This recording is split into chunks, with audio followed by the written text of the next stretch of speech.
Hello, everyone, and welcome to Everyday Democracy's Doing Democracy event. We're so excited to be here with you today. My name is Merle McGee.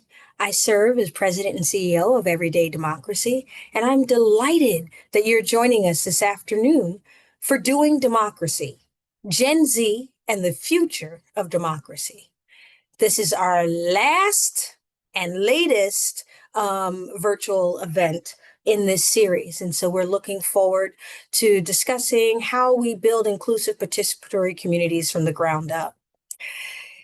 As maybe perhaps some of you know, and maybe you don't, Everyday Democracy for more than 30 years has engaged ordinary people in brave, inclusive, and important conversations around decision making to solve local problems.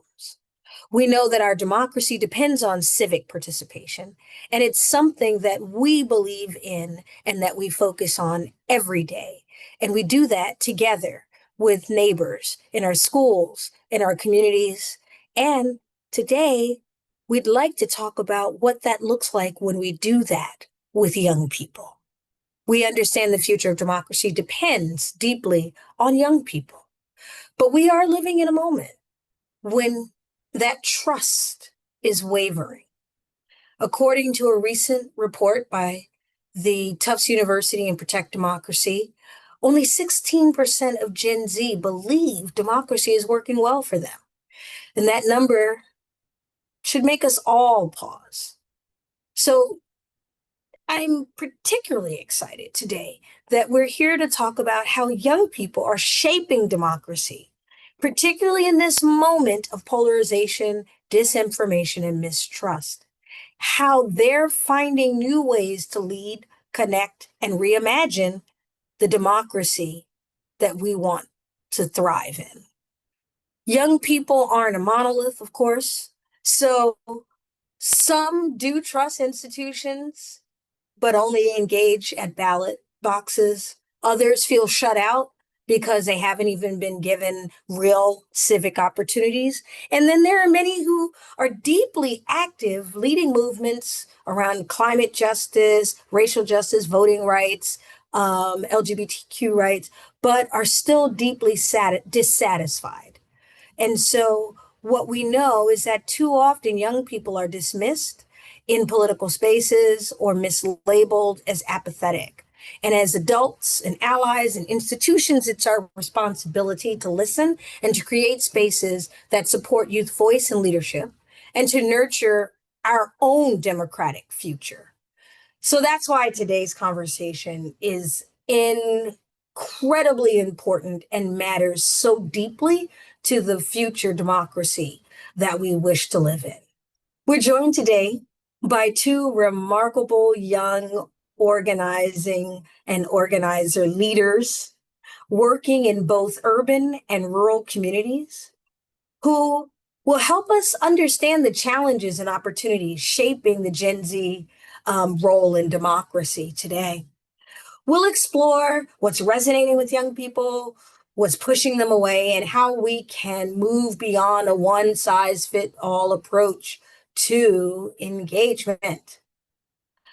This event, I must say, is co-sponsored tonight by our friends at Civics Unplugged, and I can't imagine a better partner for this dialogue. Right? So we are thrilled to be with Civic Unplugged. They cultivate the future of civic innovation through programs for high school age youth, and they equip young change makers with the tools to build new solutions to community problems. But let's begin first and foremost with who's in the room today, who's with us right now. So we're going to pop a poll up on the screen, and we're going to ask you all to select the generation that you belong to. And as you can see, you've got the silent generation, baby boomers, you've got millennials, Gen X, Gen Z, and Gen Alpha.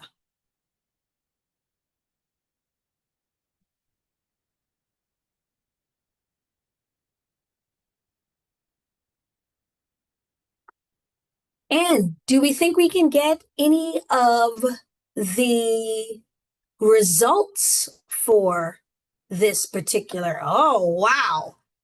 Well, let's see who's in the house tonight. It looks like we are leading with our millennials, but we are skewing on the younger side, which is exactly what our hope would be for a conversation like this. So I am delighted to be able to talk with you all, and to really bring to you an incredible pair of young leaders that are just blew my mind in our early conversations. And so I would like us to pivot now to the conversation um, with Hannah Botts and Zoe Jenkins. So today we're joined by Hannah Botts. She's a program director of Campus Compact Rural Youth Voice Initiative, where she's expanding access to civic action for rural youth from Alaska to Appalachia. Hannah's work challenges myths about rural disengagement and includes young peoples whose identities have often been excluded from civic power. She is also the author of Rising Where We're Rooted, a Gen Z response to the main research report we've been talking about and will continue discussing today. And that was a report out of Tufts University. Welcome, Hannah. We are delighted to have you join us. We are also joined by Zoe Jenkins. Zoe is the director of civic trust and recruitment at Civics Unplugged, where she builds civic trust and educates young people around democracy.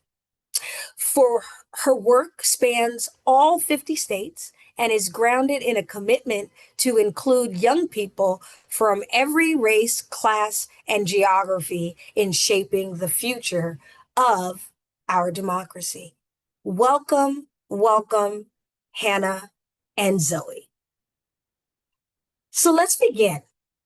I always like to begin the conversation, honestly, with asking people, how are you? And what is giving you hope right now? So, Hannah, I'm going to turn to you first and ask you, how are you? And what is giving you hope right now? So I'm doing very well, thank you. I'm so excited to be here with everyone today. So like Ro mentioned, I work at Campus Compact, where I direct the Rural Youth Voices Initiative, which is a fellowship that supports young leaders from rural communities across the country.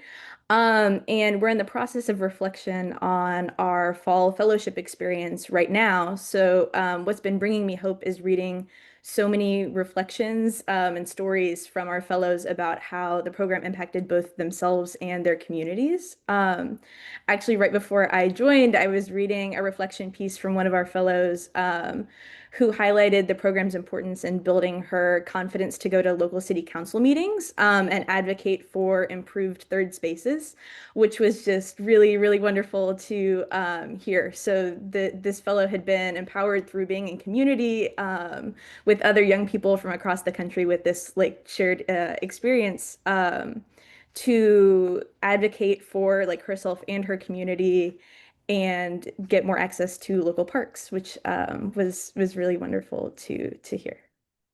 That's awesome, Hannah. And, I appreciate so deeply the stories, right, of how the work we do impacts others. So, Zoe, I turn to you and I ask you, how are you? And what is giving you hope right now? Yeah, I have a similar answer to Hannah. Also, very well. Thank you so much for having both of us here. I've been looking forward to this for some time, so I'm just excited to be in conversation with you all. But yeah, as Merle, you said earlier, I'm the director of civic trust and recruitment. Normally, the question I get is, Zoe, like, what does that actually mean, like on a day-to-day basis? And so, outside of just recruiting great young people into our programs and helping them see themselves as civic leaders who belong in a Civic Innovators Fellowship. I've been spending a lot of time helping young people build stronger trust communities, especially young people in rural areas, because I think when we think about what is civics, I know Hannah kind of alluded to this too. We don't typically think of rural areas or middle America, and that's not true. These areas are civically vibrant, have strong civic culture, and young people are often at the heart of that. And so, what's giving me hope is we just wrapped up our fall 2025 Civic Innovators Fellowship, and we pulled out 20 kids who were from small towns and communities from Alaska, Montana, Idaho, Kansas, Nebraska, Oklahoma. So, kind of stereotypically places you don't think of as being civically vibrant, and kind of led them through this civic purpose workshop that just helped them to see all the things they can accomplish and do in their hometowns, the opportunities that are right at their fingertips, and that they have issues that they care about, and there's actually a lane to do something about it.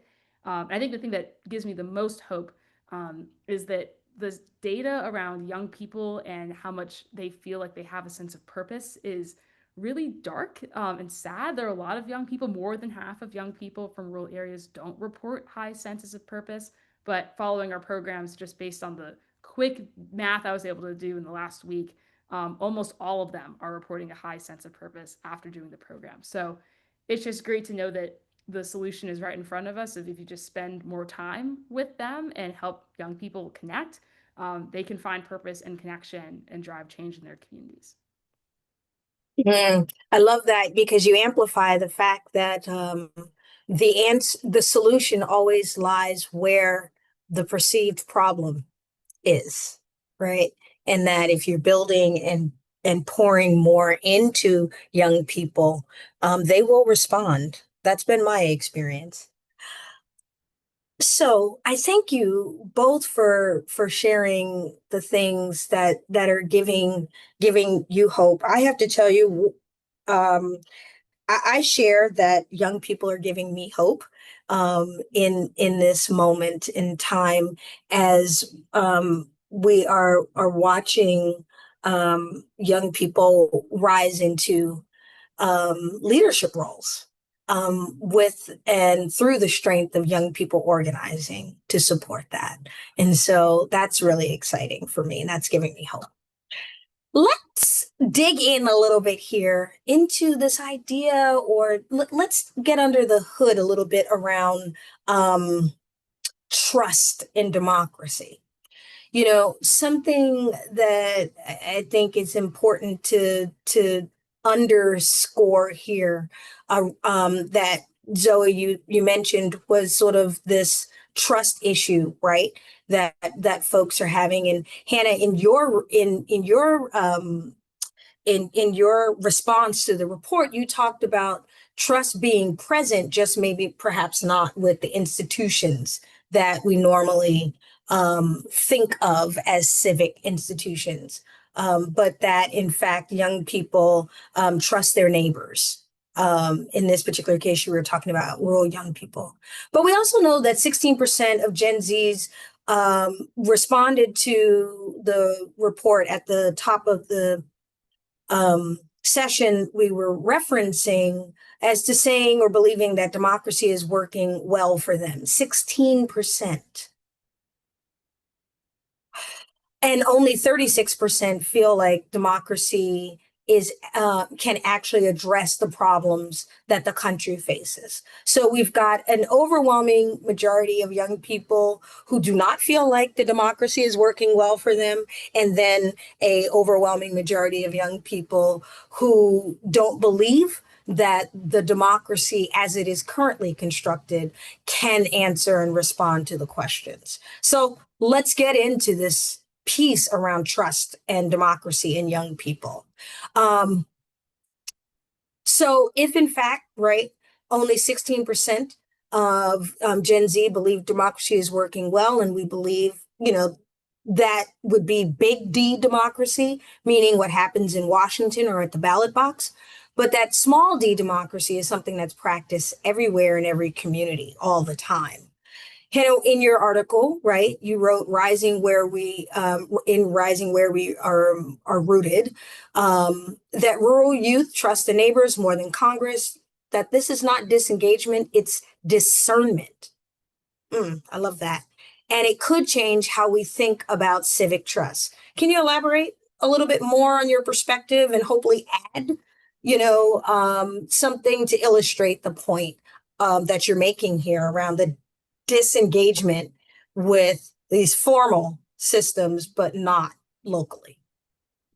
Of course. So when I wrote that line, I was thinking a lot about how we mistake distrust as a lack of civic commitment when really it's often a matter of proximity.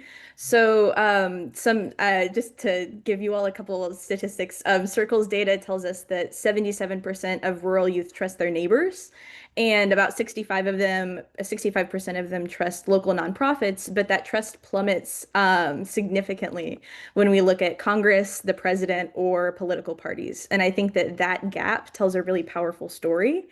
So it's not that young people have given up on democracy, it's that they're drawing boundaries around who's actually earned their trust. So like as kind of an example from our fellowship, many of our fellows have reflected that they don't hear anything at all from either political party outside of election years.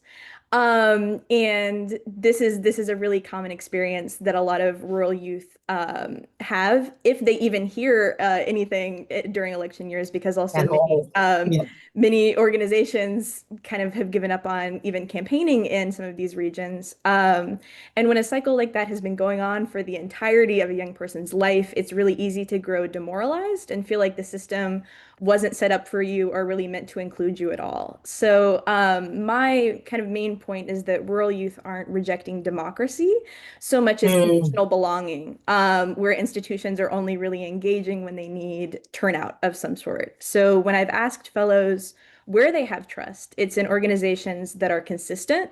So local nonprofits, youth organizers, often like religious institutions who will keep showing up even after the election cycle ends and are engaging meaningfully and thinking critically about what communities need. So I think that the story here, from my perspective, is really about recalibration. Like young rural folks are teaching us to like show up for each other, quite frankly, and that like Gen Z is paying attention. And if you truly are centering young people in your work, they're going to notice and they're going to want to get involved. I love that because you're making me think, the core to any successful community engagement strategy is to show up and show up consistently, right? To build rapport, and you move at the speed of trust. It's sort of it's wonderful to hear in your analysis that there is a rejection of transactional engagement. Don't call me for a hookup every 4 years, right?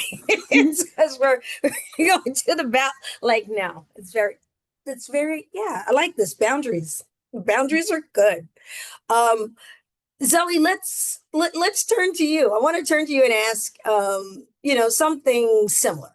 How does this sort of align with your experience with youth trust in our democracy? And do you have any story that could help paint a picture for us of what this might look like? Trust, distrust. Yeah, I mean, honestly, I think my observations and my experience are probably very similar to what Hannah just shared. I mean, I'm a product of Civics Unplugged. I remember doing the fellowship back in 2020, and I'm now helping with our fellows now. And I can see the shift of for young people in high school right now, democracy is not the baseline assumption anymore. Like there are things that I just kind of, growing up assumed like, oh, we're all on the same page, like democracy is great. And for young people right now, that's not obvious to them. And I think it's to exactly what Hannah just said, is that democracy has to deliver for you to want to believe in it. That trust and that commitment to it has to be earned. And I think young people are getting their cups filled locally, and I'm seeing that among our young people in terms of the projects that they care about, the issues they want to focus on. They're really turning inwards of, I want to work with my friend group. I want to do something in my school. I want to focus on my community, and kind of turning away and having this level of, I think, extreme distrust towards national movements and towards candidates who are saying, like, I'm going to champion you, because I think time and time again, young people have demanded and have wanted something and don't see it come to fruition. And I think something I know we talked about earlier too is that it's not just young people being young, but also that Gen Z, I think, disproportionately represents a lot of other identities and You have experiences snacks on the table. that also makes them distrust democracy. So, 1 out of 3 people in poverty are children. So that's Gen Z and Gen Alpha. They're more likely to experience hunger, more likely, just to be in those kinds of difficult situations, more likely to be racial and ethnic minorities. And so when we think about like how democracy was not built for all of those groups of people, and young people are disproportionately in all of those groups. And so not only are young people not being served, but the groups they disproportionately are a part of are not being served. And I know Hannah can probably deeply empathize with this, but I think we were all kind of sold this idea of, if you really work hard in high school, and if you vote, and if you show up and you go to college, you're gonna, be able to buy a house. There's going to be all these jobs for you. And for young people, especially who, kind of grew up in the tail end of the pandemic, that's not the reality that we're experiencing. People are graduating college in hundreds of thousands of dollars in debt and can't find a job. And it doesn't feel like democracy is working for us when we're kind of in a near consensus on the issues we care about, things we want to end. Like, young people want term limits, we want super PACs to end, but that change isn't being made. And so I guess I would flip maybe some of the interpretation of those statistics. That's not that young people are distrustful or flighty. Democracy hasn't earned our trust.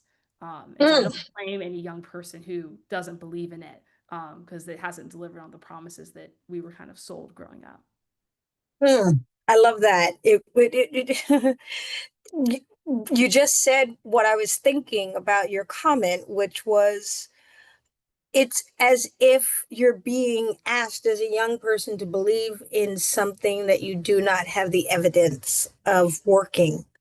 And particularly if you are amongst the group of people who have not historically or traditionally been a part of the decision-making body. Youth, certainly a demographic within that, right? Where they're located shapes that, how the community, the families that they're in shapes that, and experience. And so I imagine it must be an interesting journey for both of you to have to sell your peers on a system, right, that they should get involved with, that could transform their lives, though they're putting a lot of trust in you. So indeed. If you're in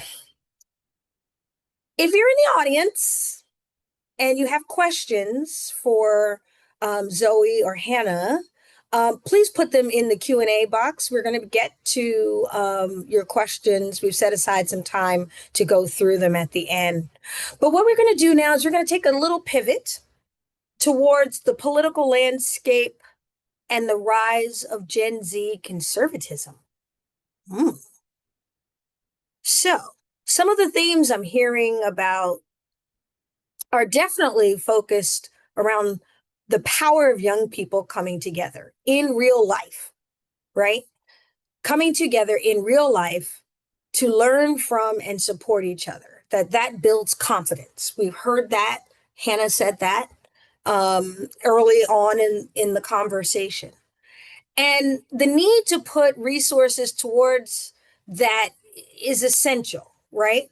But I want to, and this business of believing that young people can only and always and have to be organized in digital spaces and that they don't desire to come together is not true in my experience and our experience here at Everyday Democracy, with our Youth Civic Ambassadors program, which will be engaging young people, right, to work on local issues, and solve local problems in partnership with civic and cultural institutions. We'll be sharing more about the programming that's coming up for next year, recognizing the 250th, and the work of building civic muscle, skill, and disposition.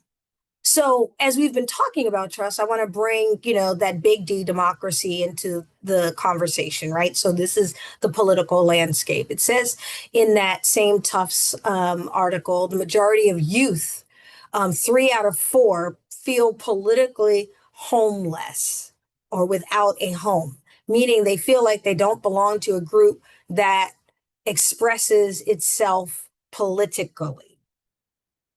Okay. That's a specific thing here. In recent elections, we've seen young voters shift more to the right or more conservatively. And some of our previous guests in this series, doing democracy series, have suggested that the conservative movements have tapped into a deep human need to feel seen, valued, and part of something bigger, while other groups are offering membership in progressive spaces, perhaps, that can sometimes feel more conditional or precarious. So I ask you, Hannah, what can we learn from how different movements are and or are not helping young people feel a genuine sense of belonging and agency? So I want to start out by saying that Zoe made such an excellent point earlier, that democracy really isn't an assumption anymore. And I think that this ties in like very, very heavily with this idea of like belonging and these shifts that we're seeing. Movements that offer belonging, especially movements that claim to be more apolitical, despite not necessarily actually being apolitical.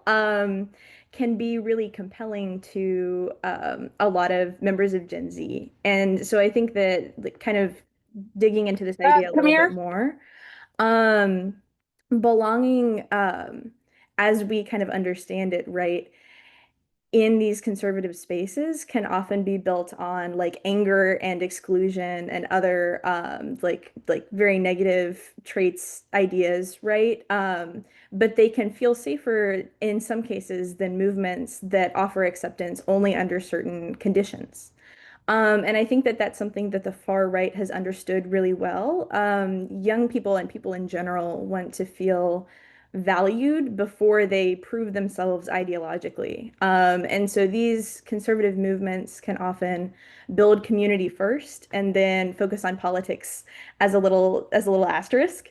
Which can be really highly effective in these groups of young people, quite frankly, like speaking specifically to myself, right? Like I graduated high school during COVID-19. Like many young people are like just very lonely, experiencing some of the highest kind of rates of isolation that we kind of have experienced as humans in recent history.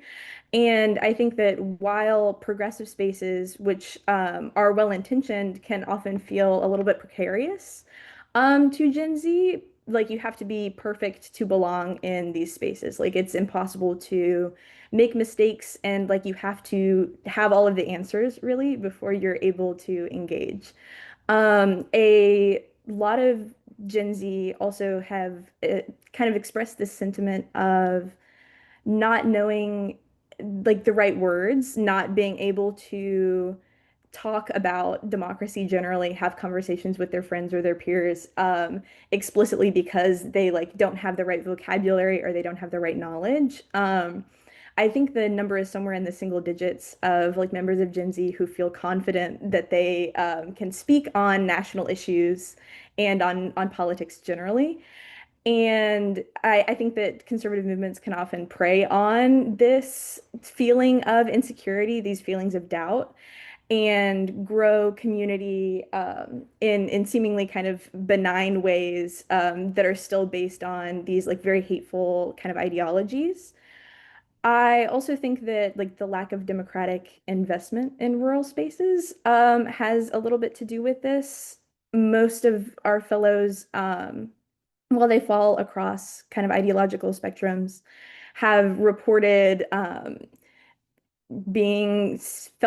feeling almost like a lost cause to these progressive like campaigns, as if where they're from automatically means that they hold certain views that they like might not necessarily actually hold. But over time, if you continue to feel disengaged in that way, and like the political machinations, right, are not really working for you, it's easy to internalize that and to be like, oh well, if these institutions aren't going to work for me, then I might as well not engage at all. And so what I've seen kind of work instead, as opposed to that kind of like pipeline to conservatism, is making room for learning, highly localized initiatives that invite conversation and growth. High school programs, for example, are really, really helpful for this. This is the same kind of mentality that we try to cultivate in our fellowship, which is a place where young people can disagree and be challenged and still feel like at the end of a conversation, they do belong. And I think that, again, like providing young people with a low pressure environment to get involved with their local community has been one of the most effective methods that I have personally seen for engaging young people. This is an issue often that young people are already familiar with. Young people feel like experts in their own lived experience, if absolutely nothing else. And so young people can really be empowered in these spaces to be like, hey, like we need a local park. We need our park to be cleaned. We need like advocacy for our local library, for example, which are a few projects that that fellows have been working on. And allowing them to create change on a smaller scale also gives them the power and the vocabulary to move on to the big D democracy and like the national issues with a little bit more confidence.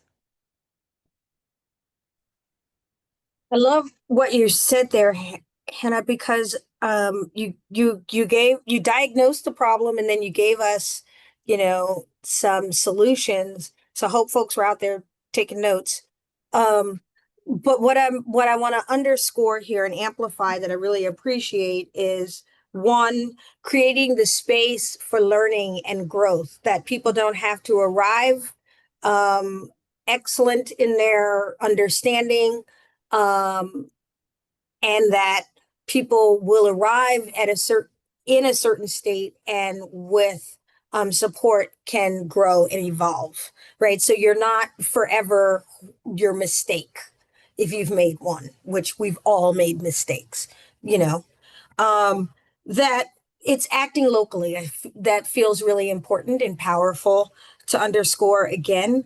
And then lastly, that people, the young people, all people are, experts in their lived experience.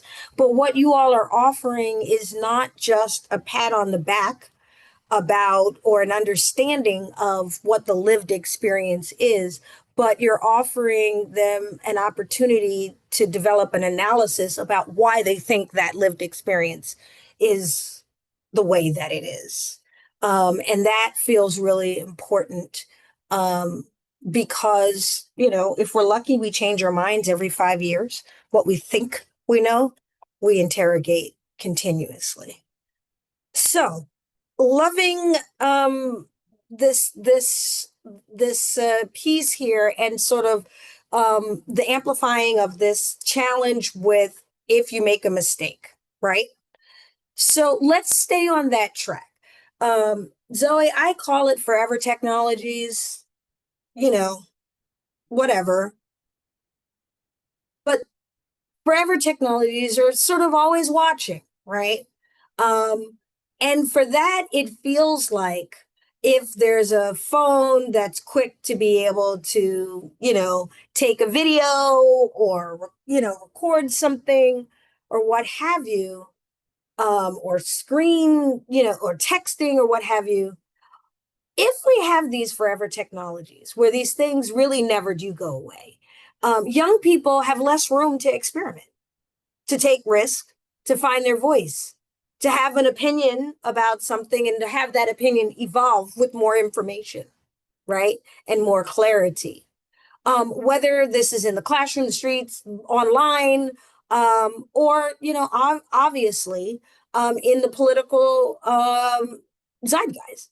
So I guess the question that I am left wondering is, how do you see the landscape of these technologies and social surveillance affecting young people's appetite for civic engagement? That's a great and very big question. And I'm gonna pull a thread through, I think for something that Hannah was talking about. And there's this great democracy theorist, Daniel Allen, who speaks a lot about trust and democracy. And I think it's so important to talk about that the opposite of trust is fear, and what that kind of can cultivate. Because democracy is just an incredibly fragile system of government, to be frank. It's fragile, but it's the best thing that we have.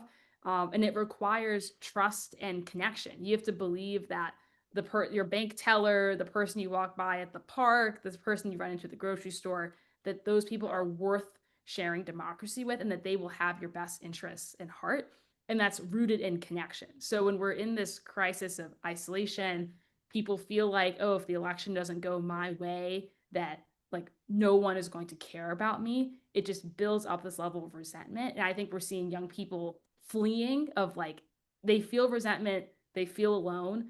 And I think the things that people do when they feel that level of fear is they run to new things. And so I think when we're seeing this shift in Gen Z conservatism, it's not, I don't think it's so much that there's this radical change in the ideas that are being presented to people. It's that young people are very scared of the world that they're in right now and don't trust the people around them. And some young people have found an answer in that. And I don't think that there are a lot of other answers being proposed to young people. And so that's where they're running. But to get more to your question, about these forever technologies and surveillance, I think the thing that's really scary and put it in perspective for me is that, Gen Z is really the first generation to be constantly watched and perceived. So you open your phone and it's like you're on Instagram and you're seeing the life that everyone else is living. You're posting the life that you're living. People are liking and commenting on all of those things. And so, first of all, the human brain was never meant to deal with that level of feedback and of like, how is my life? How are other people perceiving my life?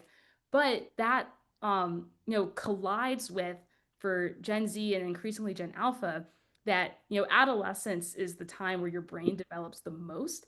And the stage of development you're in, to put my education major hat on, is you're figuring out your identity. And how human beings do that is by receiving feedback from other people on the kind of person you ought to be. And so if you're doing that in an environment where you are constantly being surveilled, you're seeing commentary on everyone else's life, all this like information overload on this is the life and this is the person you ought to be.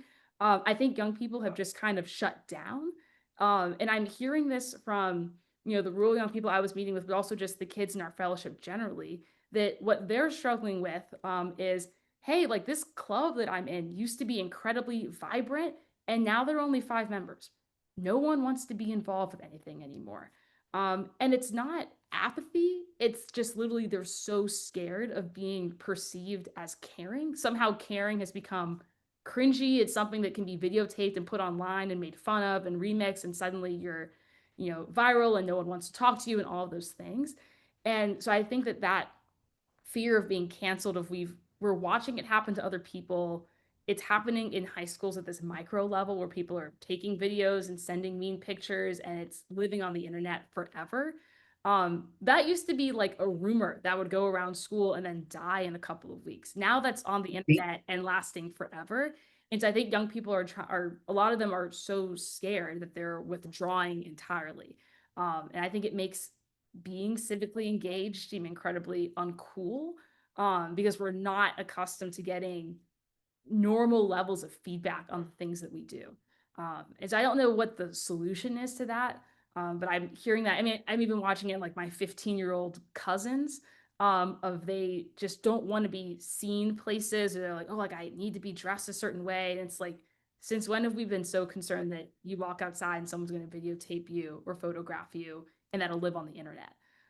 Is I don't know what the solution is, but I think that is kind of getting into this lack of civic courage of it's really, really scary and the stakes feel very, very high to say something publicly by fear of being canceled. And so young people are sometimes choosing just not to say anything at all, which I think to some of what Hannah was talking about of young people having conversations about politics, I think that's part of why we're seeing the polarization we're seeing among young people. If we can't even talk to each other because we're scared that you're going to like retweet what I said, then I think people just drive deeper and deeper into their individual silos, consult things on the internet instead of consulting other people.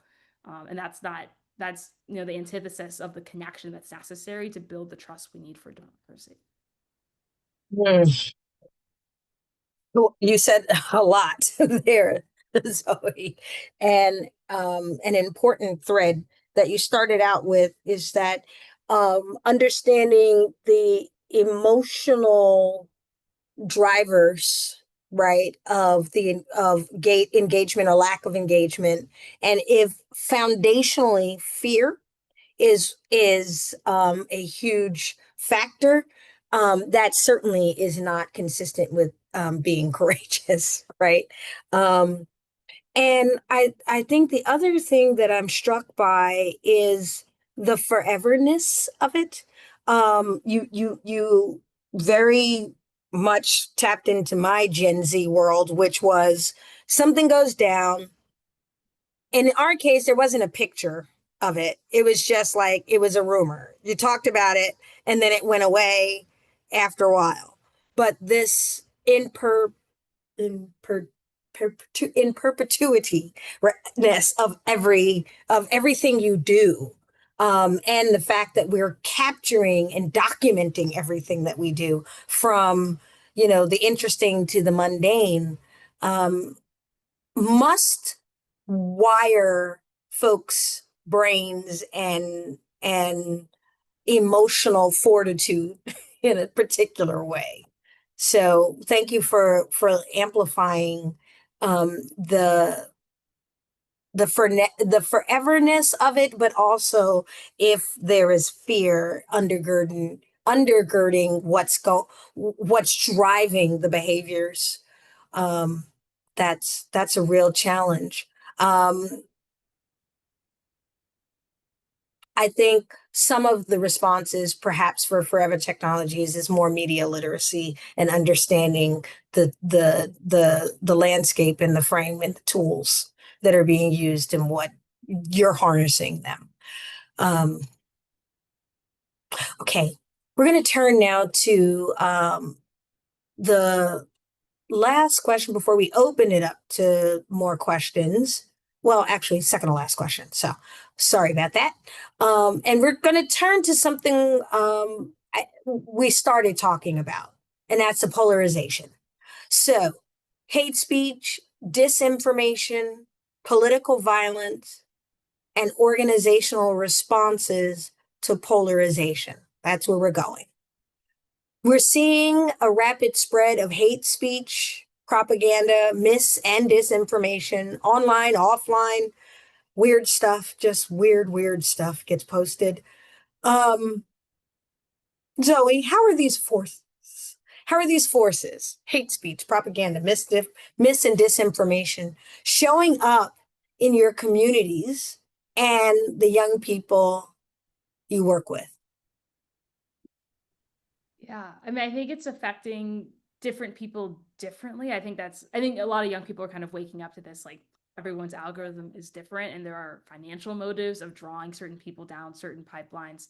And I definitely, I think, can see it with just the difference of like even the way our rural kids talk about what they see on social media versus kids in urban areas. They're being targeted in a very different way, and they are aware of that. And I think there's like this kind of dystopian like idea that they're all having. And I think the trend I'm seeing more than anything else is that it's just information overload. Like it's too much. Like we used to be able to trust pictures and videos, but now AI can do that. So it's like what am I supposed to trust on the internet? There are accounts that you think are real that aren't. And like I mean, I think to Hannah's point too, the kind of the topic of like political purity. Like I think even like the things that you are not allowed to say. I think for young people, it feels like it's changing all of the time. And so I think what I'm seeing is, I mean, there's distrust in media and like every level, every form. Probably the only exception being like local news and local newspapers. But what's happening is I think it's just young people are just turning away from media entirely. Like they're like, I don't watch the news. I'm taking a break from watching the news. I don't want to read anything that the New York Times has to publish. And it's not apathy. It's not that young people don't care about what's going on, but I think it's burnout of they've seen too much. The 24-hour news cycle was just not something that the human brain was ever meant to experience. And I think it's mounting into this just a distrust that is sometimes borderline unhealthy of everything. Like no one can publish or say anything that's trusted. But I think the exceptions, obviously talked about local news. I think young people and I think people of all generations still have a very deep trust for news anchors that you actually see at the grocery store and you like know who those people are and like your parents and your grandparents watch these people is peers. I think a lot of people just get their news from their friends. So like their friends will text in some group chat and say, hey, like I don't know if y'all heard about blank, and like they'll provide their own perspective. And while I think on a first glance that may sound really bad of like, oh, that's a really terrible way to get your news, it's just to talk to your friends. I think it's a model of how much young people value trust and trustworthiness. And there's no one who's more trustworthy than your friends and your family. And so if that's how young people are getting their news, I think that's maybe sending a message of like who they trust and who they don't trust.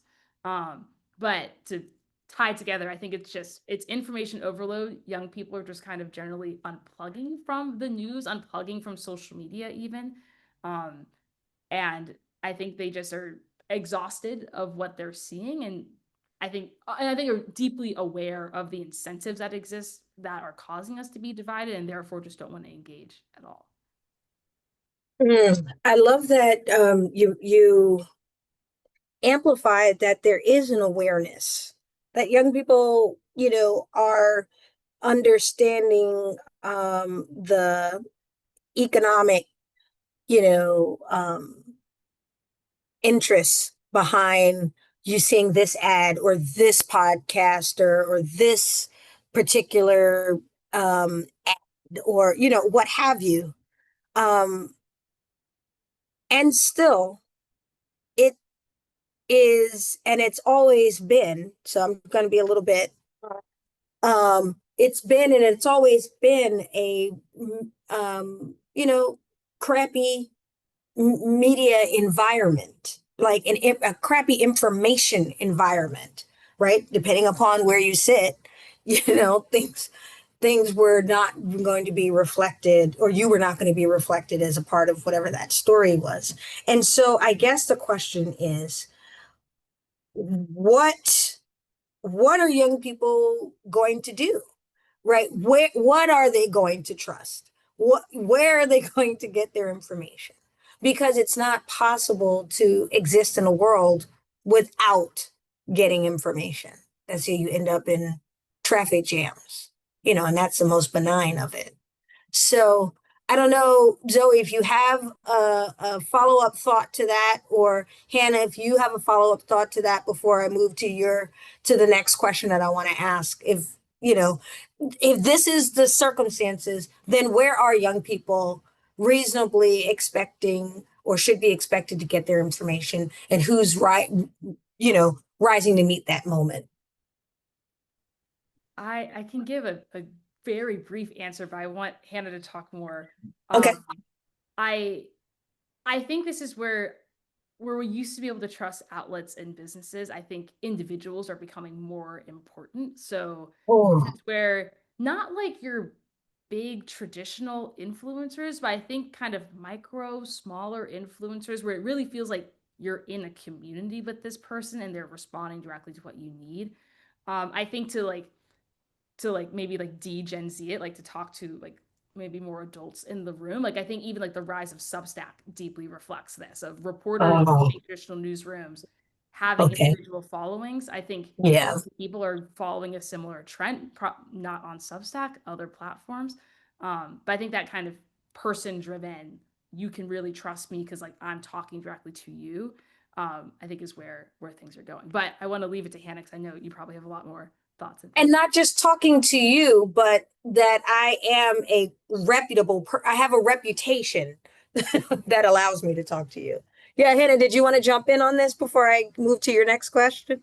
I will say I'll talk about this a little bit more in my answer to the next question, but like a quick kind of thought, like adjacent to this conversation is that I think that this phenomenon is very interesting.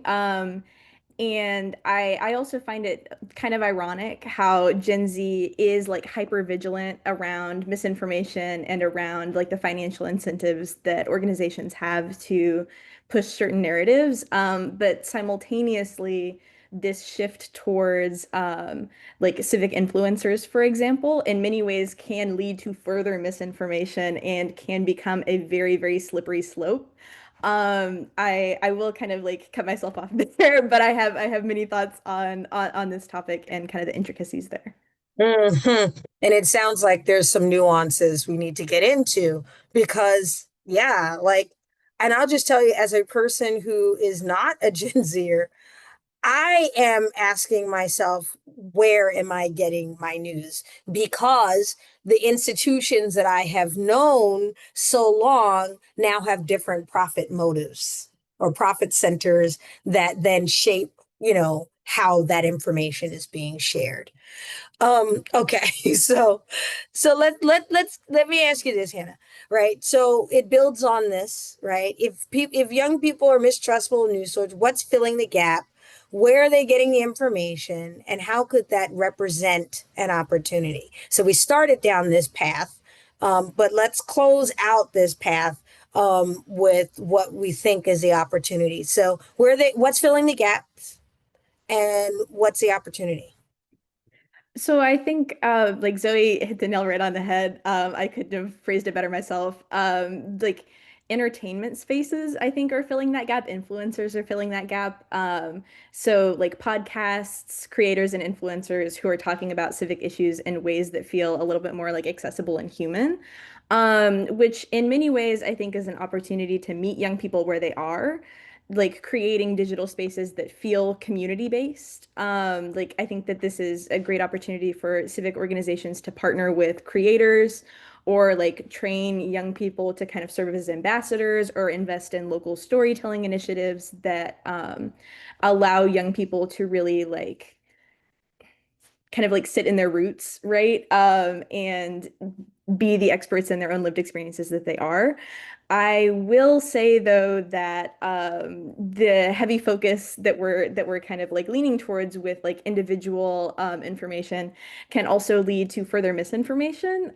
So obviously many of these creators, many of these people who are like producing this content also have financial incentives of their own, and in many cases can have even like more financial incentives because they aren't being regulated or kind of like watched to the same degree that like major institutions are. They're not being fact checked to the same degree, which I think can lead to a lot of problems. I think that this is one of the reasons why the like pipeline to the far right that we talked about earlier is kind of happening. I think it's a smaller aspect of it, but I do think that it is kind of something worth mentioning. And so I think that while this is a great opportunity for organizations, like nonprofits, think tanks, all of these places to get more involved with like young people generally, to have young people actually seeing like the work that they're producing and the thoughts that they have. I think that this can also lead to an even more fractured political landscape than the one that we're currently looking at, where, for example, you're getting your all of your news essentially from like these three TikTokers who obviously are not infallible and have their own kind of reasons for pushing certain narratives that they have no obligation to disclose in the same way that other organizations that are more reputable might. Yeah. Hannah, I appreciate deeply so much of what you pointed out, things that honestly, aren't crossing my mind because I'm not sort of in the same stage of life. And I'm like, oh, this is a real important and powerful insight. Thank you. Thank you for that. So we're going to go now to the question now before the we open it up to Q&A. So we have some questions in there, some really interesting questions, but keep them coming. As we turn to this final question. What can we do? Right? Essentially is the main question on the table. I think I just want to pause on something that I think has been at the heart of this conversation, and that is the bravery and the commitment of young people who are effectively swimming upstream, or as I like to say, running up a downward going escalator. There's a lot of effort that young people are being asked to put in to participate in our civic life that we had in previous generations. More support, more education, more time, more effort and energy put into young people and building, the future. Pro-democracy residents, right?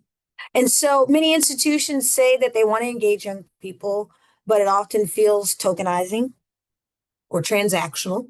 Talked about that a little bit. So this question is for both of you. Folks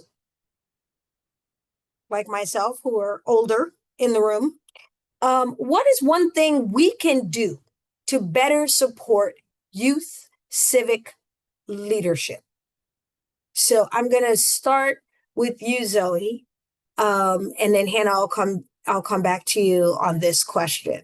What is one thing we can do to better support youth civic leadership?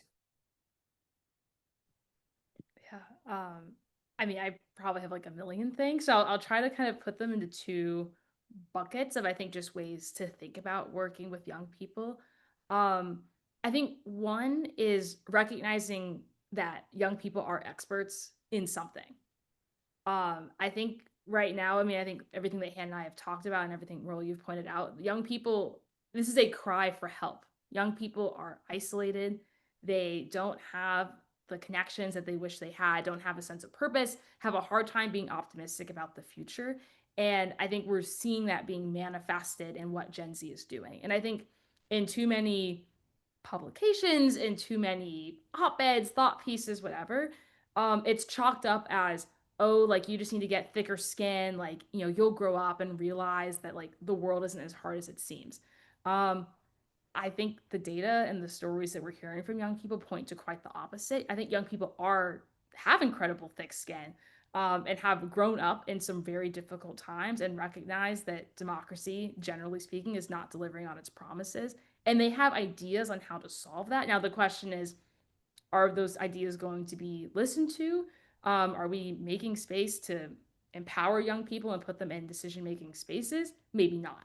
And so, like, how can we honor that expertise and honor it as expertise, not just, oh, we're, giving you a chance to get your foot in the door, like actual honored, worthy of pay, maybe even worth a job, real expertise. That's one. And two, and I can't remember the person who first said this, so please, if you know it, please go find whoever said this. But I think when we think about involving young people, we often think about just dragging a chair to the table. And I think we need to think about making new tables. We don't, the goal of bringing young people into these spaces is not to make them cosplay as adults. I think that's how we end up in situations where the young people we need to listen to the most are not in the room because they can't take time off of school to come and travel to a conference. They can't speak in the kind of articulateness that we often expect out of adults, but maybe don't normally see in young people because they're still developing. And so I think just thinking about the ways of like, how do you authentically bring young people into a space, which might mean having your meetings and having your gatherings and making decisions in a way that we're not used to so that young people can actually be equal partners in that decision making and not guess. Because ultimately we're inheriting the world. And I think the thing I'm seeing with the young people I've worked with is that what makes them feel hopeful is feeling ownership of, I have a say in something. And even if they don't feel like they have control over the whole world, just feeling like I have adults who are listening to me, are letting me make decisions with them, I think gives them the optimism and the sense of purpose to keep trying and believe that there's a better future. But if we're not training young people to have a sense of ownership, we can't expect them to have agency over their futures magically when they turn 18 and become adults. So that's all I'll say, but I'm excited to hear all the advice that Hannah has to say too. I was like, that's all you're going to say? Wow. Thank you. Hannah, what's your thoughts? It's difficult to follow that. I think that Zoe put it all together so succinctly. My one kind of piece of advice, the most important thing that I think we can do to support youth civic leadership is frankly just to trust young people enough to lead. I think that this whole conversation has hinged on this idea of trust, right? But I think that Gen Z is distrustful and young people generally are distrustful in part because organizations have done very little other than prove time and time and again that they don't trust young people. Which and I think that again, like trusting young people to lead sounds obvious kind of in theory, but in practice, like Zoe mentioned, like most institutions still treat young people as participants in democracy rather than partners. Young people are like invited to the table to continue our table metaphor after the agenda, like the agenda's been set, or they're asked for input on decisions that effectively have already been made. I personally have experienced like many instances of like going to meetings or trying to go to meetings where I again like had class, I had work. I like as a young student organizer who was working multiple part-time jobs to like get through college was unable to attend like a strategic planning meeting for an organization I was advising and was met with kind of like ridicule when asked for accommodation. Like I think that really what young people need is a shift in resources, and for organizations to rethink leadership structures and reimagine what expertise really looks like and how it's valued. And I think that if institutions can offer young people trust, like real meaningful trust and power, we'll find that Gen Z's trust in institutions will also increase. Wow, you didn't have much at all to add. That was brilliant. This piece around offering and power, trust and power, right? This agency, because of course, we do need to resource, our ideas, but resourcing young people in particular is how this happens. Obviously, financial as it makes it possible for people to participate, but resourcing folks around the skills and the disposition development, right, of having to work across differing views or opinions or ideas. Beautiful. So I deeply appreciate all of the brilliant commentary that you all have offered throughout our conversation, amplifying and lifting up this piece around why we must work to build trust over fear. If we want young people to be engaged, that we must make room for learning and growth, and to do it at a local level, and to build the capacity of young people as a way of resourcing young people leadership, their ideas, and an opportunity, right, to offer um, trust as we build power together.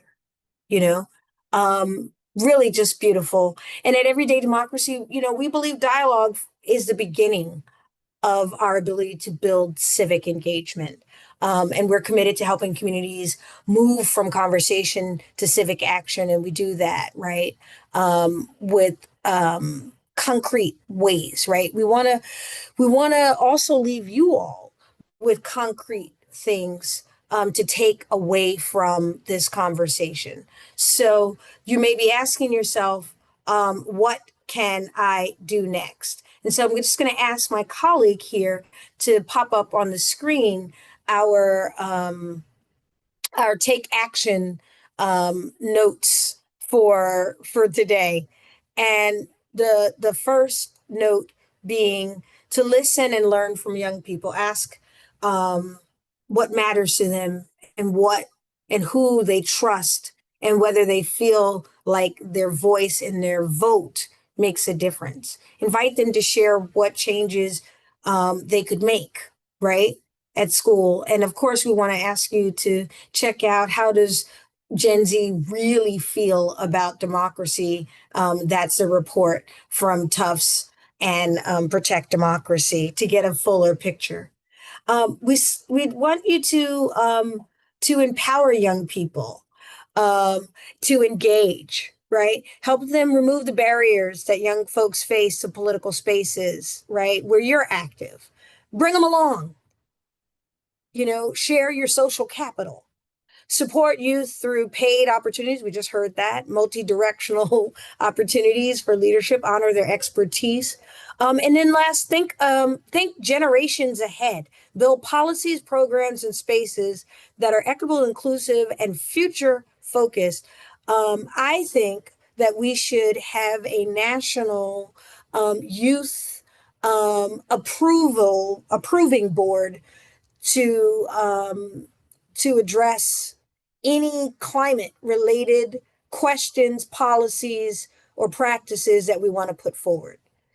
That ultimately the people who have to live into that future get to make the decision now about that future that they want to live in. That was just me riffing there. And then remember that including young people's strengths strengthens the entire community, right? When everyone participates, and young people in particular participates, everyone benefits from that. Okay.